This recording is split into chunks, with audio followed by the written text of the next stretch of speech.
నేను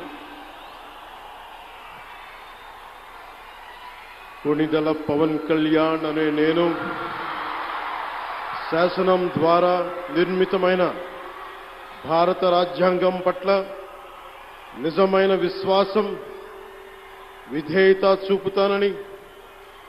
భారతదేశ సార్వభౌమాధికారాన్ని సమగ్రతని